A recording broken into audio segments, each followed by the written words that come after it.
Good evening dear students. आप लोग उम्मीद करते हैं ठीक होंगे। और पिछला वीडियो आप लोग के लिए मैंने बनाया था 2023 का ऑब्जेक्टिव क्वेश्चन बताया था। आज 2024 में जो ऑब्जेक्टिव क्वेश्चन आया है जैक के द्वारा, उसको हम लोग डिस्कस करने वाले हैं। क्लास 11th एग्जामिनेशन 2024 का पहला नंबर का क्वेश्चन हम लोग देखने वाले हैं। The percentage composition of methane क्या होगा। मीथेन में कार्बन का क्या परसेंटेज है, हाइड्रोजन का क्या परसेंटेज है। इस क्वेश्चन का आंसर करने के लिए मीथेन का फॉर्मूला जानना पड़ेगा CH4। ठीक है। कार्बन का मोलर मास कितना होता है 12। कितना कार्बन है 1। हाइड्रोजन का मोलर मास कितना होता है 1। कितना हाइड्रोजन है 4। तो ये 12 इंटू 1 कितना हुआ 12, और ये 4 इंटू 1 कितना हुआ 4। टोटल कितना हुआ 16। परसेंटेज निकालेंगे कार्बन का, तो कार्बन का मोलर मास कितना है 12 और टोटल कितना है 16 इंटू 100 करेंगे तो ये कटेगा 3 बार में, ये कटेगा 4, ये 25 होगा, तो आंसर आएगा 75 परसेंटेज। हाइड्रोजन का परसेंटेज निकालेंगे मीथेन में, तो क्या करेंगे, हाइड्रोजन का मोलर मास कितना है यहाँ पर 4 और टोटल कितना है 16। 100 से मल्टीप्लाई करेंगे, काटेंगे तो ये कटेगा 4 बार में, ये कटेगा 25, तो ये निकला 25 परसेंटेज। पहला कैंसर होगा कार्बन 75 परसेंटेज, हाइड्रोजन 25 परसेंटेज। पहला क्वेश्चन का आंसर हो गया। सेकेंड नंबर का क्वेश्चन हम लोग करने वाले हैं। सेकेंड नंबर का क्वेश्चन देखेंगे हम लोग। The empirical formula of the compound CH3COOH क्या होने वाला है। इंपेरिकल फॉर्मूला इसका निकालना है आपको। इंपेरिकल फॉर्मूला का मतलब होता है exact whole number ratio of different element present in a molecule of a compound. Acetic acid में 2 कार्बन है, हाइड्रोजन की संख्या 4 है, ऑक्सीजन की संख्या 2 है। जो कॉमन निकलेगा बाहर निकालेंगे, 2 कॉमन निकालते हैं तो C1 बचेगा, H2 बचेगा, O1 बचेगा। ये इसका इंपेरिकल फॉर्मूला हो जाएगा, तो CH2O हो जाएगा इसका empirical formula. Second number question हो गया। थर्ड नंबर का क्वेश्चन हम लोग करने वाले हैं अब। Which of the following contains the same number of atoms as 12 gram magnesium. 12 gram magnesium में जितना एटम है उतना ही एटम इनमें से किसके पास में होगा। ठीक है, क्या करेंगे, 12 gram magnesium number of moles निकालेंगे। Number of moles of magnesium equal to given mass हो जाएगा, गिवन मास बटे मोलर मास, गिवन मास बटे मोलर मास। गिवन मास कितना मैग्नीशियम का दिया हुआ है 12। मोलर मास कितना होता है मैग्नीशियम का, Mg का मोलर मास कितना होता है, तो Mg का होता है 24। 12 होता है एटॉमिक नंबर, मोलर मास होता है 24, तो 24 से डिवाइड करेंगे तो आंसर आता है 1/2 मोल्स है। ठीक है, तो अब पूछता है question, which of the following contain the same number of atoms. Half mole मतलब कितना एटम होगा, ये तो समझ में आ जा रहा है। हाफ मोल हम लोग निकाल लिए हैं, हाफ मोल्स यहाँ पर है। तो कार्बन दिया हुआ है, कार्बन का मोलर मास कितना होता है 12, 1 मोल निकला। कैल्शियम का मोलर मास कितना होता है 40, हाफ मोल निकला आंसर। ठीक है, और कैल्शियम का मोलर मास 40, 1 मोल निकला। ठीक है, कार्बन का मोलर मास कितना होता है 12, 2 मोल निकला। किससे मैच कर रहा है 1/2, 1/2 20 ग्राम कैल्शियम से कर रहा है, तो ये आंसर हो जाएगा B number. Question number 3, what will be the molality of the solution containing 18.25 gram HCl gas in 500 gram of water। Molality का मतलब होता है, मोलालिटी का मतलब होता है छोटा वाला m number of moles divide by mass of solvent in kilogram. ठीक है, number of moles equal to क्या होता है गिवन मास बटे मोलर मास। गिवन मास क्या दिया हुआ है, what will the molarity of the solution containing इतना ग्राम ऑफ HCl। HCl का गिवन मास कितना दिया हुआ है 18.25, और मोलर मास HCl का कितना होगा, H का होगा 1, क्लोरीन का होगा 35.5 इंटू 1, तो ये हो जाएगा 1 + 35.5 इक्वल टू 36.5। ये हो जाएगा इसका आपका मोलर मास। 36.5। अब आते हैं, ये नंबर ऑफ मोल्स हो गया ये वाला। ये आता है मास ऑफ सॉल्वेंट किलोग्राम। मास कितना दिया है? 500 ग्राम ऑफ वाटर दिया हुआ है। 500 ग्राम को किलोग्राम में चेंज करेंगे तो 1000 से डिवाइड कर देंगे। ये काटेंगे तो 1/2 होगा, ये काटेंगे तो 1/2 होगा।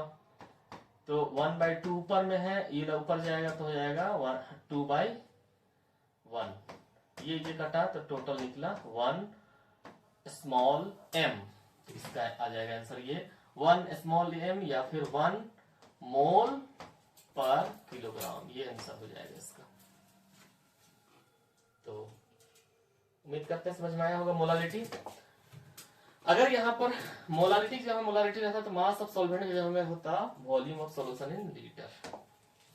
Question number 5, the series of lines in the hydrogen spectrum which appear in the visible region of electromagnetic spectrum।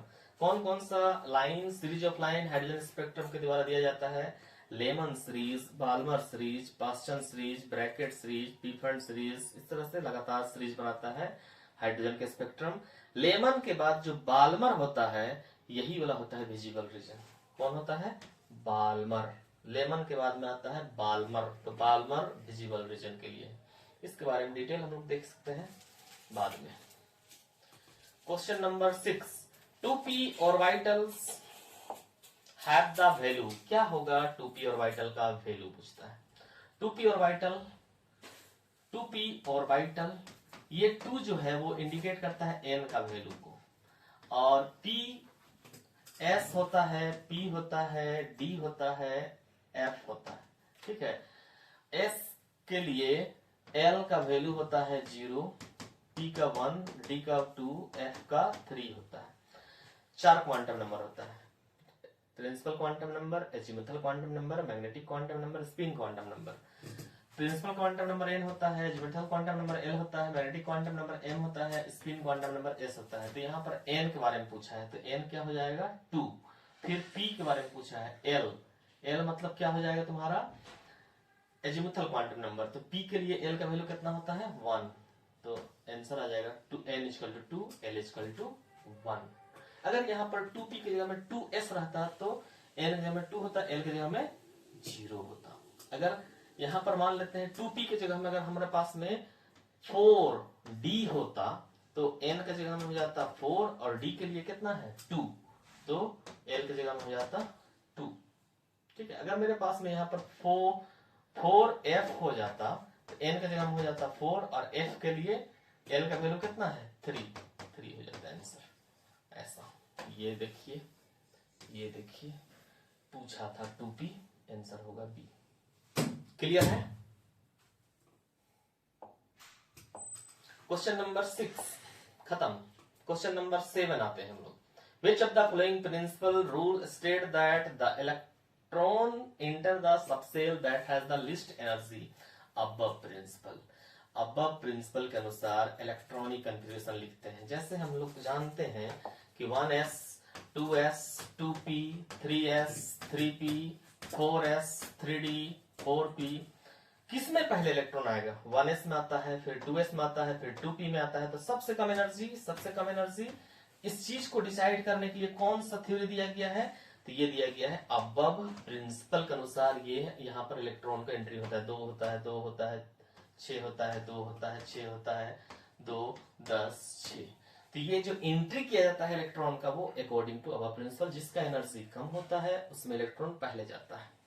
ये हो गया Aufbau principle. Which of the following rules Aufbau principle. 7वां नंबर क्वेश्चन हो गया। अबव प्रिंसिपल हम बता दिए, poly exclusion principle भी है, होर्न्स रूल भी है, हेसेनबर्ग अनसर्टेनिटी प्रिंसिपल भी है। तो इन सब का मीनिंग निकलता है। पॉली एक्सक्लूजन प्रिंसिपल बोलता है 4 क्वांटम नंबर होता है, चारों का वैल्यू सेम नहीं हो सकता है। होर्न्स रूल बोलता है कि किसी भी subshell s p d f सभी में एक एक इलेक्ट्रॉन डलाएगा फिर पेयरिंग होगा। जैसे d में 5 डब्बा होता है तो 5 इलेक्ट्रॉन 5 डब्बा में जाएगा, छठा इलेक्ट्रॉन पेयरिंग होगा।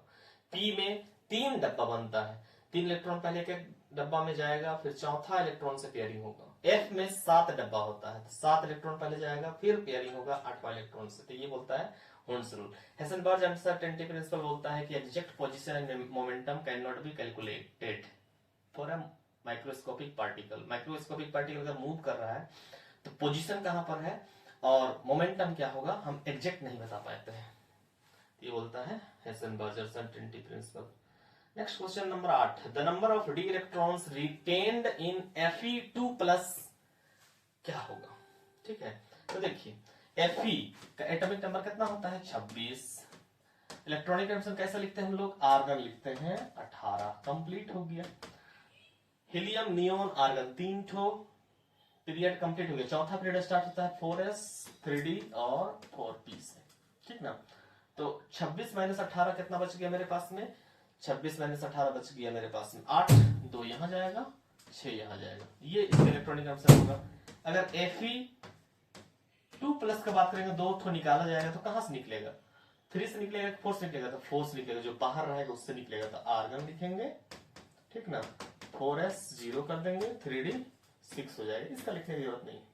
तो 4s में 0, 3d में 6 हो गया। क्वेश्चन है the number of d electrons retained कितना बचता है इन Fe2+, कितना बचता है 6, आंसर हो जाएगा 6। इसका छेड़छाड़ किए हैं।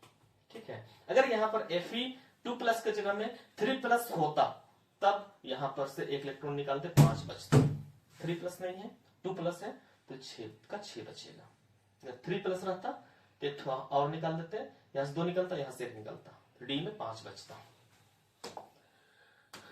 Question number 9, what will be the wavelength of a ball of mass 0.1 kilogram moving with a velocity of 10 metre per second. ये क्वेश्चन मैंने कराया था ऑलरेडी इससे पहले 2023 वाला क्वेश्चन में।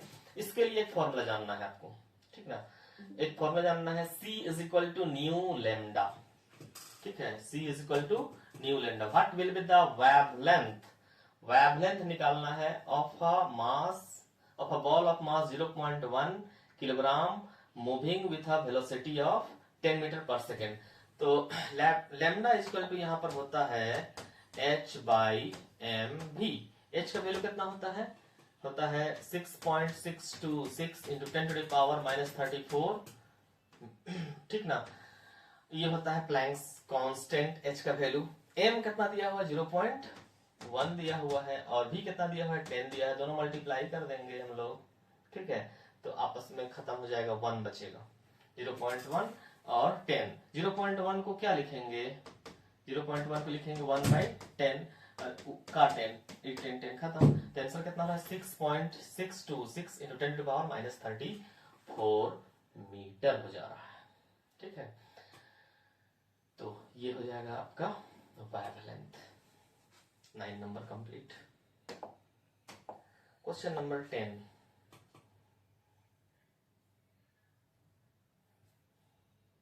The general outer electronic configuration of D block element. D block element का outer बाहर के ऑर्बिट का इलेक्ट्रॉनिक कन्फिगरेशन क्या होगा, तो डी ब्लॉक के लिए डी में 0 से 10 तक जाएगा। इसमें देखिए कहां पर 0 से 10 तक है, यही लम दिख रहा है 0 से 10 तक।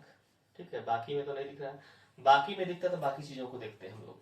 डी में 1 से 10 जाता है, याद रखिएगा 4s लिखे थे, फिर 3d लिखे थे, फिर 4p लिखे थे।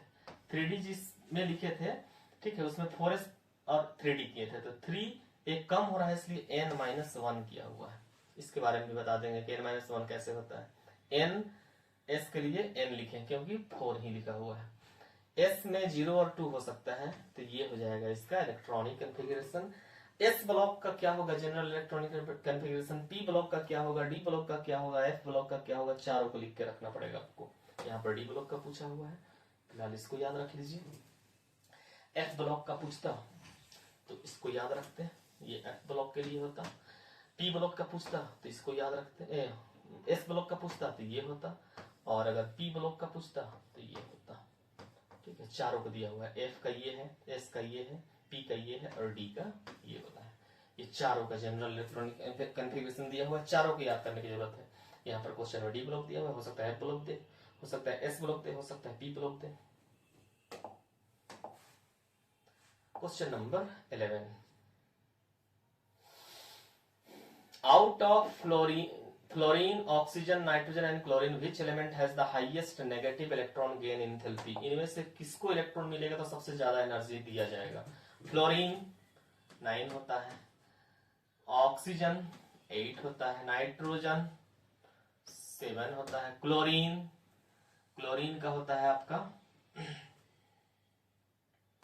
क्लोरीन का होता है 17। ये आपका 17 नंबर ग्रुप है, ये 18 नंबर है, ये 16 नंबर है और ये 15 नंबर है। याद रखेंगे लेफ्ट टू राइट बढ़ेंगे तो इलेक्ट्रोनेगेटिविटी जो है इलेक्ट्रॉन गेन एंथैल्पी, इलेक्ट्रॉन लेने का क्षमता लेफ्ट टू राइट बढ़ता है। और अगर 18 ग्रुप का बात करेंगे तो इसका काउंट नहीं करेंगे। लेफ्ट टू राइट इलेक्ट्रॉन लेने का क्षमता बढ़ता है क्योंकि लेफ्ट साइड में इलेक्ट्रॉन दिया जाता है, राइट साइड में इलेक्ट्रॉन लेता है। तो इन तीनों में सबसे ज्यादा इलेक्ट्रॉन कौन लेगा? ये लेगा। ऊपर से नीचे आते हैं हम लोग तो इलेक्ट्रॉन लेने का क्षमता घटता है, ऊपर ज्यादा लेता है। तो क्लोरीन ज्यादा लेगा कि फ्लोरीन लेगा? तो फ्लोरीन लेगा, ये इलेक्ट्रॉन्स लेगा और एनर्जी ज्यादा देगा। ये भी लेगा इलेक्ट्रॉन, ये भी लेगा इलेक्ट्रॉन, ये भी लेगा इलेक्ट्रॉन, और इलेक्ट्रॉन लेने के बाद एनर्जी देगा ये लोग। ये कम देगा, ये ज्यादा देगा, ये उससे भी ज्यादा देगा। अब इस ग्रुप में आते हैं फ्लोरीन, क्लोरीन, ब्रोमीन। तो ये तीनों इलेक्ट्रॉन लेगा और तीनों एनर्जी देगा तो ऊपर वाला सबसे ज्यादा देगा, नीचे वाला उससे कम, उससे नीचे वाला उससे भी कम देगा। तो ये देना जो कहलाता है इलेक्ट्रॉन गेन एंथैल्पी, इलेक्ट्रॉन लेने के बाद में एनर्जी देने के बाद किया जा रहा है। सबसे ज्यादा किसका होगा? फ्लोरीन का। आंसर आएगा A. Question number 12, for a given principal level n is equal to 4, the energy level of its subshell is in the order। याद रखेंगे एनर्जी किस ऑर्डर में रहता है? एनर्जी रहता है S का सबसे कम एनर्जी होता है, P का सबसे उससे ज्यादा, D का उससे भी ज्यादा और F का उससे भी ज्यादा। तो n is equal to 4 के लिए SPDF का बारे में बात करना है कि किसका एनर्जी कम है, किसका ज्यादा है। तो S का कम है, P का ज्यादा है, D का उससे भी ज्यादा है, F का उससे भी ज्यादा energy. n is equal to 4 रहता है या कोई भी चीज रहता है, n is equal to 5 भी रह सकता है। 13 number, which one of the following sets of ions represent a collection of isoelectronic, iso का मतलब सेम, iso मतलब सेम, electronic मतलब electron, same electrons. Atomic number fluorine, chlorine, sodium दिया हुआ है, magnesium, aluminium, potassium, calcium, scandium दिया हुआ है। क्वेश्चन पूछता है कि इनमें जो दिया हुआ है ऑप्शन, उनमें से किसके पास सेम नंबर ऑफ इलेक्ट्रॉन्स है? पोटेशियम का एटॉमिक नंबर 19, इसका 20, इसका 21, इसका 17। एक इलेक्ट्रॉन यहाँ प्लस किया हुआ है, इसका मतलब एक लॉस किया है, ये लॉस किया है, ये प्लस किया है, ये भी लॉस किया है, ये प्लस किया है, ये भी लॉस किया है, ये माइनस किया है, ये गेन किया है। ठीक है, तो एक लॉस किया है तो 19 था, 18 इलेक्ट्रॉन बचा, इलेक्ट्रॉन की संख्या, ये प्रोटॉन की संख्या लिखा है। ये 2 लॉस किया तो इसमें 18 बचा, ये 3 लॉस किया तो इसमें 18 बचा, ये 1 गेन किया तो इसमें 18 हो गया। तो बताओ आइसो इलेक्ट्रॉनिक कौन है? पहला नंबर, ए नंबर आइसो इलेक्ट्रॉनिक है। इसमें चेक करेंगे, इसका 11 है, इसका 20 है, इसका 21 है, इसका 9 है। तो ये एक प्लस है, प्लस मतलब लॉस किया 10 बचा, 2 लॉस किया 18 बचा, 3 लॉस किया 18 बचा, 1 गेन किया 10 हुआ। तो क्या ये आइसो इलेक्ट्रॉनिक है? इलेक्ट्रॉन सेम है सब में? नहीं, ये इलेक्ट्रॉन सेम ए में है। क्लियर है? इसके नीचे का जो एग्जाम्पल है सी और डी, उसको भी चेक कर सकते हैं हम लोग। ठीक है, उसको भी हम लोग चेक कर सकते हैं चाहेंगे तो। आइसो इलेक्ट्रॉनिक है कि नहीं है? नहीं है। Which of the following molecule has a linear shape? इनमें से linear shape किसके पास में होगा? इसका शेप होगा बेरिलियम और 2 क्लोरीन है, दोनों साइड में होगा, यही होगा लिनियर होगा। बोरन है, क्लोरीन है, ये 3 हो जा रहा है, क्लोरीन क्लोरीन ट्राइगोनल हो जाएगा। ये 4 है कार्बन, ये होगा टेट्राहेड्रल हो जाएगा। ये ट्राइगोनल हो जाएगा। 5 है, 1 2 3 4 और 1 5, ठीक ना? ये 5 हो जा रहा है आपका। ठीक है, तो 5 हो जा रहा है, इसका मतलब हो जाएगा पेंटागोनल। तो लिनियर ये हो गया 14 नंबर में। Question number 15, 15 the unit of dipole moment, dipole moment का यूनिट क्या होता है, तो याद रखेंगे डीबे होता है, ठीक है, जिसको डी बोलते हैं, डीबे होता है डाइपोल मोमेंट का यूनिट। जैसे डाइपोल मोमेंट का मतलब होता है इलेक्ट्रॉन को खींचने का ताकत क्या है, उस चीज को शो किया जाता है डाइपोल मोमेंट के द्वारा, ठीक ना, मैग्नेटिक प्रॉपर्टीज। नेक्स्ट क्वेश्चन हो जाएगा मेरे पास में 16 number the number of sigma and pi bonds in a molecule benzene, benzene में कितना सिग्मा कितना पाई है, बेंजीन का मॉलिक्यूलर फॉर्मूला क्या होता है, C6H6 होता है। यहाँ double bond double bond double bond, यहाँ सिंगल एच, यहाँ सिंगल एच, यहाँ सिंगल एच, यहाँ सिंगल एच, यहाँ सिंगल एच, यहाँ सिंगल एच। सिग्मा बॉन्ड का मतलब क्या होता है, सिंगल बॉन्ड 1 2 3 4 5 6 ठो सिग्मा बॉन्ड है, उसके बाद ये सिंगल बॉन्ड है, सिग्मा बॉन्ड है। डबल बॉन्ड में एक ठो सिग्मा एक ठो पाई, फिर सिंगल बॉन्ड, फिर सिंगल बॉन्ड, फिर सिंगल, तो काउंट करेंगे 1 2 3 4 5 6 7 8 9 10 11 12 ठो हो जाएगा sigma bond.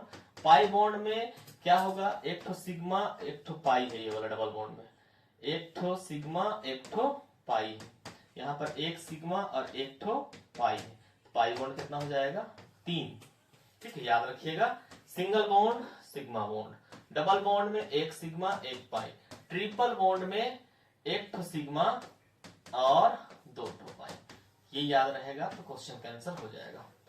Single bond sigma bond, double bond एक सिग्मा एक पाई, ट्रिपल बॉन्ड एक सिग्मा 2 पाई, यहाँ पर डबल बॉन्ड है एक सिग्मा एक पाई, डबल बॉन्ड है एक सिग्मा एक पाई, डबल बॉन्ड है एक सिग्मा एक पाई, सिंगल बॉन्ड सिग्मा बॉन्ड। तो उम्मीद करते हैं सिग्मा बॉन्ड और पाई बॉन्ड समझ में आ गया, तो इसका आंसर क्या हो जाएगा 12 सिग्मा 3 पाई।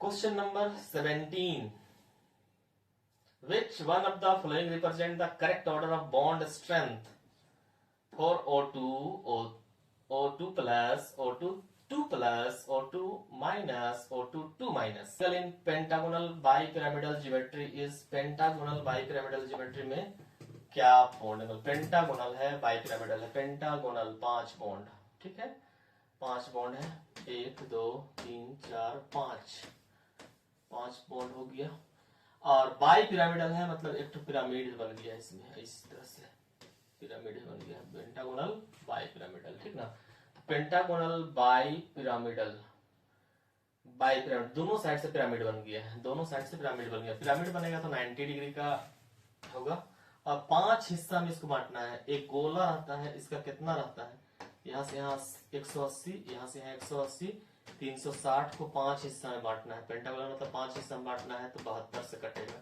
तो 72 होगा और 90 होगा। ये क्वेश्चन नंबर 18 का आंसर।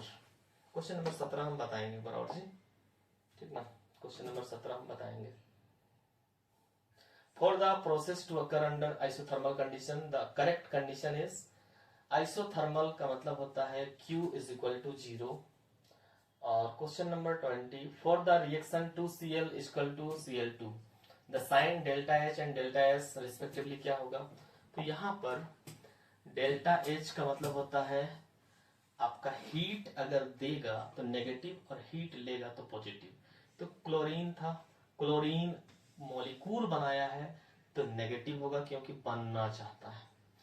डेल्टा एस मतलब होता है एंट्रोपी, रैंडमनेस, अरेंज्ड नहीं था पहले अब अरेंज्ड हो गया है मतलब एनर्जी लॉस करेगा, तो ये भी होगा नेगेटिव, तो ये दोनों नेगेटिव होगा। क्वेश्चन 20 क्वेश्चन करवा दिए हैं, एक क्वेश्चन थोड़ा सा O2 माइनस O2 प्लस वाला क्वेश्चन को हम और बता देंगे एक बार, ठीक है, नेक्स्ट का वीडियो में बता देंगे। तो इतना आप लोग कर लीजिए, आज के लिए इतना ही, थैंक यू एवरीवन।